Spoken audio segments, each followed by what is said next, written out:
Okey, Assalamualaikum.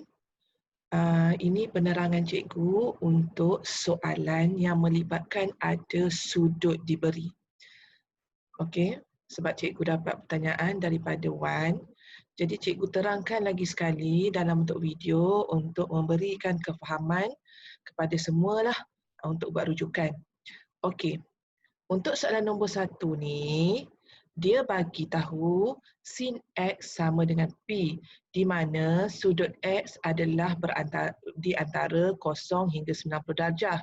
Okey, perkara pertama, kita akan lukis sukuan, 4 sukuan. 4 sukuan. Okey. Sukuan pertama ini ialah 0 hingga 90 darjah. Sukuan kedua 90 hingga 180. Sukuan ketiga 180 hingga 270. Manakala sukuan 4 270 hingga 360. Dan soalan ini X berada pada sukuan yang pertama. X berada pada sukuan yang pertama. Jadi kita draw segitiga dalam sukuan pertama.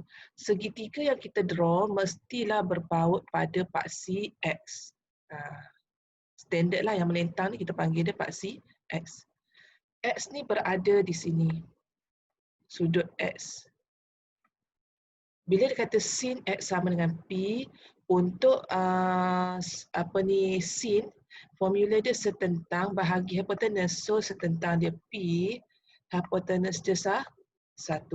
Manakala sisi bersebelahan dia ialah punca kuasa 1 kuasa 2 jadi 1 tambah tolak P kuasa 2.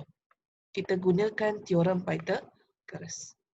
Okey, masalah kat sini, bila soalan tu bagi, okey, contoh ya, soalan E. Cikgu naikkan soalan untuk soalan E. Lambat pula dia naik. Okey, untuk soalan E.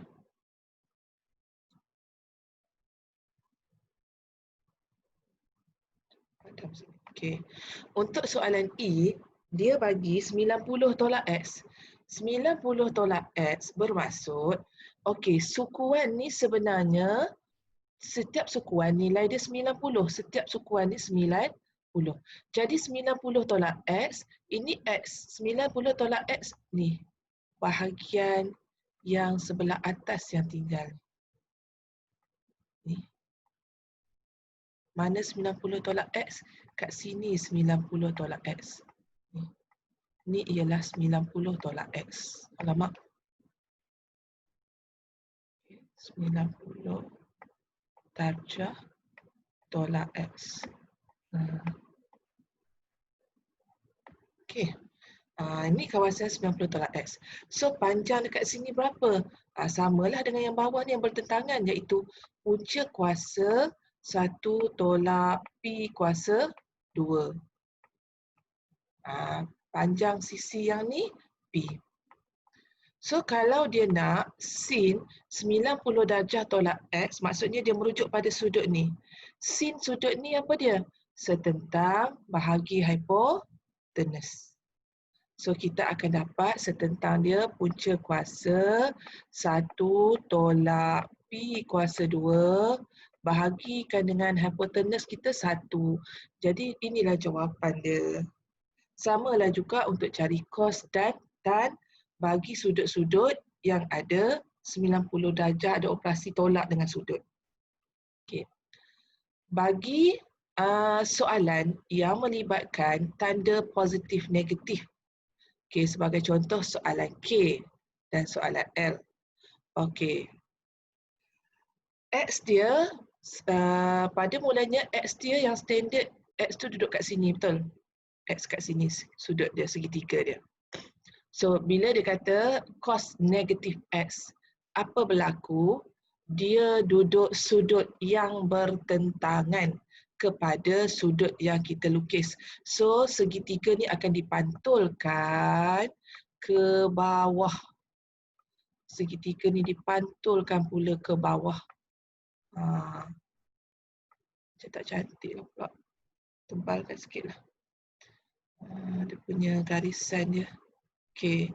Maksudnya kalau negatif X, kalau X belah atas, bila negatif X, dia dipantulkan ke bawah. Dia jadi macam tu.